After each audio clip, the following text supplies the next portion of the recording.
പഴയ മൂന്നാർ ആലുവ രാജപാത പുനർഗതാഗത യോഗ്യമാക്കണമെന്നാവശ്യപ്പെട്ടുകൊണ്ട് വലിയൊരു ജനകീയ മുന്നേറ്റ ധർണ ഇവിടെ കോതമംഗലത്ത് നടക്കുകയാണ്.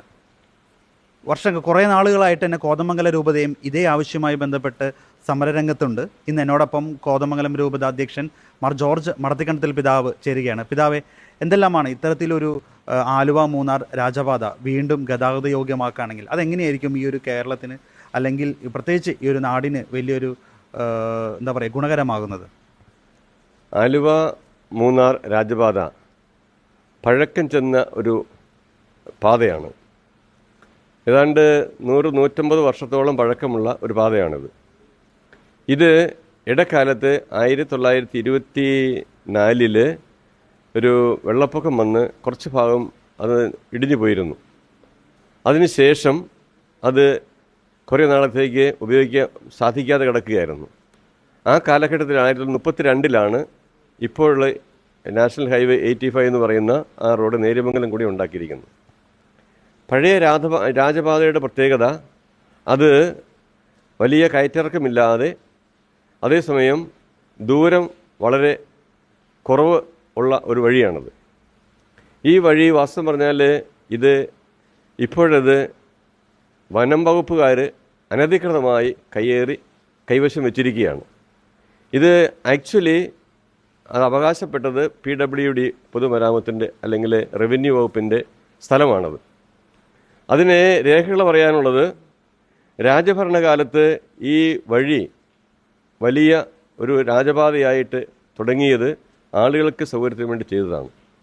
പക്ഷെ പിന്നീട് അത് കാലാന്തരത്തിൽ ഈ കാലാവസ്ഥയുടെ പ്രാതികൂല്യം മൂലം അത് ഉപയോഗശൂന്യമായി ഉപയോഗിക്കാൻ സാധിക്കാതെ വന്നു. പിന്നെ കുറച്ച് നാൾ വെറുതെ കിടന്നു. ആ കാലഘട്ടത്തിൽ അതിനെ മെയിൻ്റനൻസ് നടത്താൻ സാധിക്കാതെ വന്നതുകൊണ്ട് പിന്നീടത് ഒരു അവഗണിക്കപ്പെട്ട രീതിയിൽ പോയി.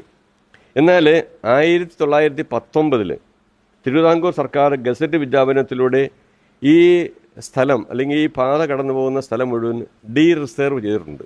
ഫോറസ്റ്റ് അല്ല എന്നുള്ളത് പ്രഖ്യാപനത്തിലൂടെ വന്നിട്ടുണ്ട്. അതോടൊപ്പം തന്നെ തിരുവിതാംകൂർ സർക്കാർ സ്റ്റേറ്റ് ഹൈവേ 16 എന്ന് അതിന് നാമകരണം ചെയ്ത് വിജ്ഞാപനം ഇറക്കിയിട്ടുള്ളതാണ്.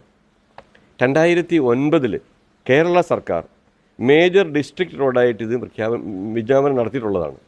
അപ്പോൾ ഇങ്ങനെ ഇതിൻ്റെ ഉടമസ്ഥാവകാശത്തെക്കുറിച്ച് പറയുമ്പോൾ വനംവകുപ്പിന് ഇതിനകത്ത് യാതൊരു അവകാശവും അധികാരവും ഇല്ല.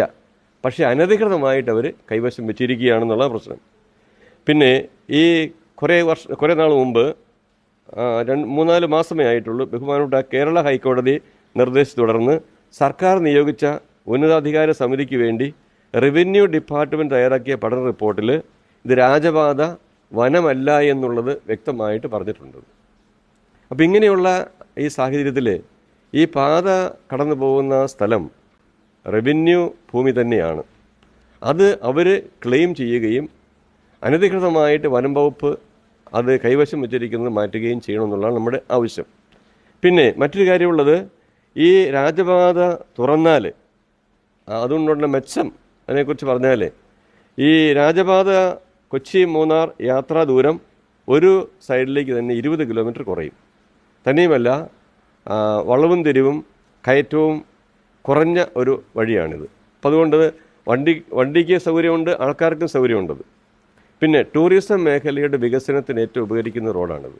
കാരണം ഇവിടെ കോതമംഗലത്ത് വന്നിട്ട് എറണാകുളത്തു നിന്നോ തൃശ്ശൂരിൽ നിന്നോ കോതമംഗലത്ത് വന്നിട്ട് ഈ പുയ്യൻകുട്ടി കൂടി ഈ രാജപാതയിലോട്ട് പോവുകയാണെങ്കിൽ മൂന്നാറ്റിൽ 20 കിലോമീറ്റർ ലാഭം ഉണ്ടെന്ന് മാത്രമല്ല നല്ല പ്രകൃതി സൗന്ദര്യം ആസ്വദിച്ച് പോകാൻ സാധിക്കും. തിരികെ അവർക്ക് നേര്യമംഗലം കൂടിയുള്ള വഴിക്കണം. അപ്പോൾ ഒരു വൺ വേ ട്രിപ്പ് പോലെ. അപ്പോൾ അത് വളരെ ഈ ടൂറിസം വളരെയേറെ പ്രൊമോട്ട് ചെയ്യാനുള്ളൊരു സാഹചര്യം കൂടി ഉണ്ട്. ഇനി ഇവർ പറയുന്നത് ഇത് വനഭൂമിയാണെന്ന് പറയുന്നു. വനഭൂമി അല്ല എന്നുള്ള തെളിവുണ്ട് നമുക്ക്. അതുകൊണ്ട് ഈ റോഡ് സഞ്ചാരയോഗ്യമാക്കിയാൽ ടൂറിസ്റ്റുകൾക്ക് വളരെ ഉപകാരം ഉണ്ടാകും. കൂടാതെ ഈ വഴി കടന്നു പോകുന്നതിൻ്റെ അടുത്ത് തന്നെ 10 കുടികളുണ്ട്. എല്ലാം ഇങ്ങനെ തന്നെ ഈ ആദിവാസി കുടികളാണ്. അവർക്കിപ്പോൾ യാത്ര ചെയ്യാൻ സൗകര്യങ്ങളില്ല. അപ്പോൾ ഇത് വരുവാണെങ്കിൽ വളരെ സൗകര്യമായിട്ട് ഇവർക്ക് യാത്ര ചെയ്യാൻ സാധിക്കും. കൂടാതെ കേരളത്തിലെ ഒരു സമ്പൂർണ്ണ ഗോത്രവർഗ പഞ്ചായത്താണ് ഗ്രാമപഞ്ചായത്ത് ഇടമലക്കുടി. അവിടെ 26ഓളം കുടികളുണ്ട്. ഈ സ്ഥലത്തേക്ക് ഇപ്പോൾ പോകുന്നതിന് മൂന്നാറ്റിൽ നിന്നും 40 കിലോമീറ്റർ യാത്ര ചെയ്യണം.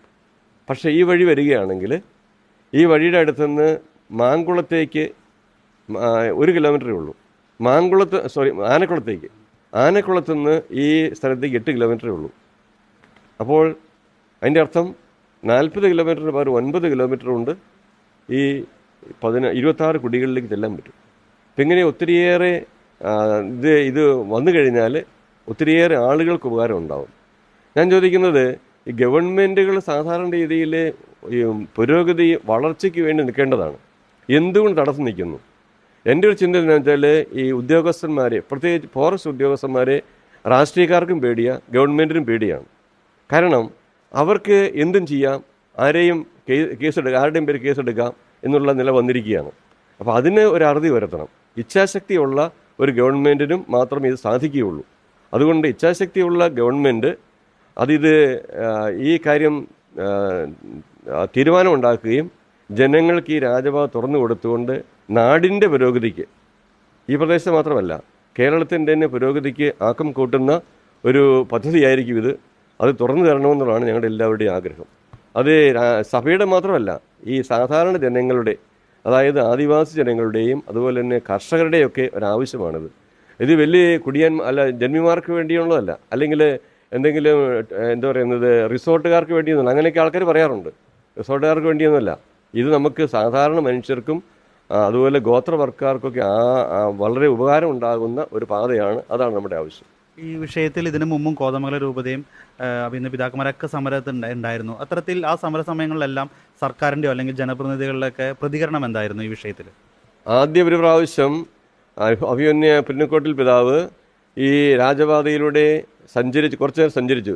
കാരണം പറയുന്നത്, ഒരു 10-15 വർഷം മുമ്പ് പിതാവ് അതിലെ വണ്ടിക്ക് പോയിട്ടുള്ളതാണ്, പല പ്രാവശ്യം പോയിട്ടുള്ളതാണ്. അന്ന് ഫോറസ്റ്റുകാർ ഇതൊന്നും അടച്ചിട്ടില്ലായിരുന്നു. പിന്നീട് ഇവർ തന്ത്രപൂർവ്വം കുറേശ്ശെ ഇത് അടച്ച് ഇപ്പം പൂർണ്ണമായിട്ട് അടച്ചിരിക്കുകയാണ്. തന്നെയല്ല, അന്നൊക്കെ ഈ കാര്യം പറഞ്ഞപ്പോൾ നമ്മൾ ഗവൺമെൻറ്റിലെ ഉദ്യോഗസ്ഥന്മാരുമായിട്ടും അതുപോലെ തന്നെ ഭരണത്തിലുള്ളവരൊക്കെ സംസാരിച്ചിരുന്നു. അവർ ഞങ്ങൾ ചെയ്യാം, കുഴപ്പമൊന്നുമില്ല, അത് ചെയ്യേണ്ടതാണെന്നൊക്കെ ഞങ്ങൾ പറഞ്ഞിട്ടുണ്ട്. അത് അധികം താമസിക്കുക ചെയ്തോളാം എന്നൊക്കെ പറഞ്ഞിട്ടുണ്ട്. പക്ഷെ ഒന്നും നടത്തി കാണില്ല ഇതുവരെ.